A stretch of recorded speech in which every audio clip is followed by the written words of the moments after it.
Très bien, bonjour. Je suis Simon Guévin, je suis vice-président ESG pour Q2 Métal, principalement sur le projet de lithium Cisco, qui est situé à la baie James, au Québec. Absolument. Bien, le projet phare, en fait, de la compagnie Q2 Métal, c'est le projet Cisco. C'est un projet relativement nouveau. En fait, Q2 a fait l'acquisition de ce projet-là en 2024.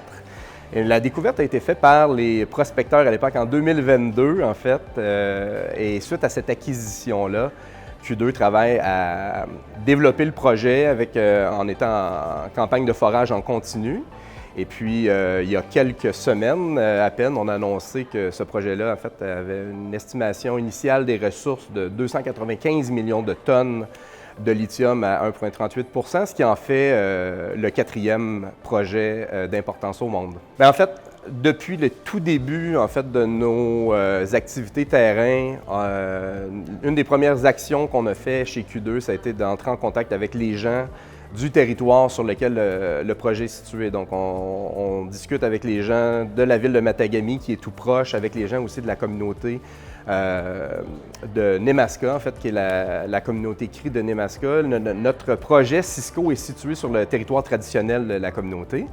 Et notre objectif, c'est toujours de partager le plus d'informations possible dès qu'on l'a. Et je dirais même d'avoir une relation d'échange d'informations. Et le meilleur exemple, en fait, c'est on est en train de bâtir une future route d'accès pour se rendre au projet entre la route Billy Diamond. Et le tracé de cette route-là a été fait avec le Tallyman en personne. C'est lui qui nous a dit « Voici l'endroit où vous devriez aller ». Et c'est cette façon-là de travailler nous, chez Q2, on veut s'assurer de maintenir tout au long, en fait, du développement de ce projet-là. Bien, en fait, comme l'ensemble des projets à la baie James, la distance, en fait, du projet par rapport au centre de distribution de transformation est quand même un enjeu important. De notre côté, on a l'opportunité d'être le projet le plus au sud, en fait, le projet de lithium le plus au sud de la baie James, donc le plus près de Matagami. Pourquoi Matagami est important? C'est que c'est là que se trouve le centre de train, en fait, là, donc où est-ce qu'on va acheminer le lithium, en fait, les roches, après un premier traitement, pour ensuite embarquer sur le train et s'en aller vers le sud du Québec. De notre côté, un des avantages pour notre projet, c'est qu'on est à seulement 160 km de Matagami. Donc, ça nous permet d'avoir, on souhaite un coût de transport extrêmement avantageux par rapport à d'autres projets de lithium qui sont situés beaucoup plus au nord, en fait, et qui doivent également utiliser ces infrastructures-là.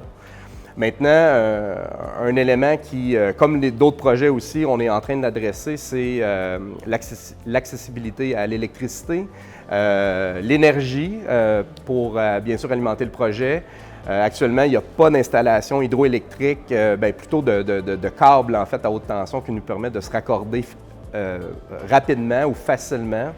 Bien entendu, on est en train d'évaluer quelles seront les meilleures façons de procurer l'énergie nécessaire pour ce projet-là. Différentes façons, pas seulement l'hydroélectricité. Donc, bien sûr, il y a différentes autres façons qu'on est en train de regarder.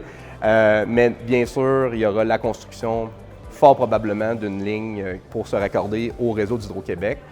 Mais c'est ce qui fait la force au Québec, en fait, de nos projets, c'est que 99,5 % de l'énergie, c'est une énergie verte hydroélectrique.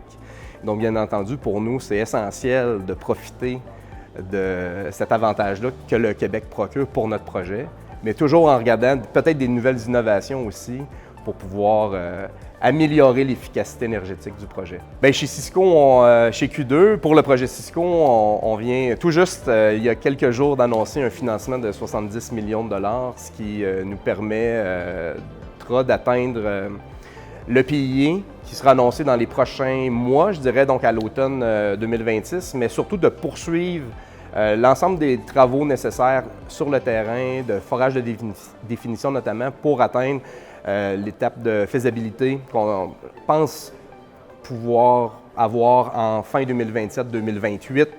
Bien sûr, les délais peuvent changer un peu, mais ce financement-là vient nous permettre de sécuriser en fait les opérations en fait, pour se rendre à cette étape-là qui est extrêmement importante, de débuter les études de baseline environnementale également, mais également de poursuivre la construction des infrastructures de base nécessaires pour l'exploitation de ce projet-là, c'est-à-dire la construction d'un chemin d'accès qui permettrait de lier la route Billy Diamond au projet directement. Un nouveau camp de travailleurs qui serait plus près également du projet et de continuer de driller pour apporter le projet de ressources inférées à indiquer, bien sûr. Bien, je dirais en fait à tous les actionnaires en fait et détenteurs de produits de Q2, d'actions de Q2 en fait, on est extrêmement heureux de pouvoir travailler sur un projet d'importance mondiale, 295 millions de tonnes à date.